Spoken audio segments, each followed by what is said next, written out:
In a bold and humorous critique, SNL takes aim at President Trump's first 100 days, featuring outrageous executive orders, unexpected pardons, and even Elmo's run-in with IC. Let's delve into the satire that's got everyone talking. Donald Trump praised his own accomplishments and signed a slew of new executive orders in the cold open of the May 3rd episode of Saturday Night Live. James Austin Johnson reprised his role as the president, who was visited by Stephen Miller, Mikey Day, and Marco Rubio, Marcelo Hernandez, while pushing forward his agenda. While introducing himself, Trump referred to himself as "your next pope," nodding to Trump's real-life AI-generated image of himself as the Pope He then congratulated himself for 100 years, days in office, with Miller entering to help Trump sign more executive orders. Among the changes he proclaimed, canceling funding for PBS and Sesame Street has been canceled, and now Elmo has been apprehended by IC, which, according to Trump, is brought to you by the letter L for El Salvador. He isn't coming back. Creating the Belichick Law. We're going to make girlfriends hot again. Pardoning J.K. Rowling for her anti-trans rhetoric, especially after she created the Harry Potter franchise, a wonderful place for overweight millennials to stake their whole identity. Outlaw ghosts, because, according to Trump, every Christmas Eve, I get visited by 3 ghosts, and I don't know what the hell they're talking about.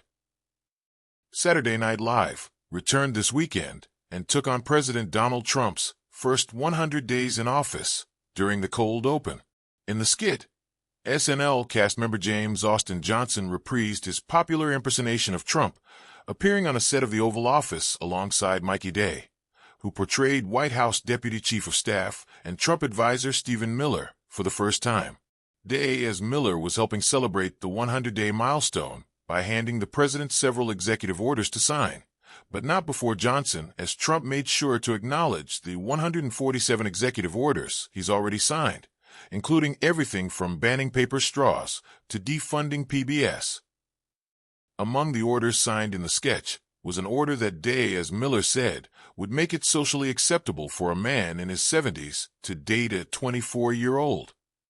We're calling it the Belichick Law, Johnson, as Trump said, referencing the University of North Carolina's head football coach and former New England Patriots manager Bill Belichick and his relationship with girlfriend Jordan Hudson, who is 48 years younger than him.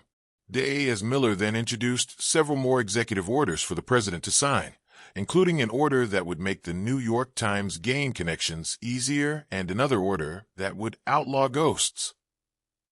The last order, Day as Miller said, will officially shorten the word recession. Recession will now be called recess. Fun, right?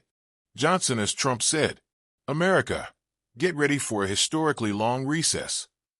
SNL cast member Marcelo Hernandez also appeared in the cold open, again portraying Marco Rubio. Abbott Elementary creator and star Quinta Brunson served as the episode's host alongside musical guest Benson Boone.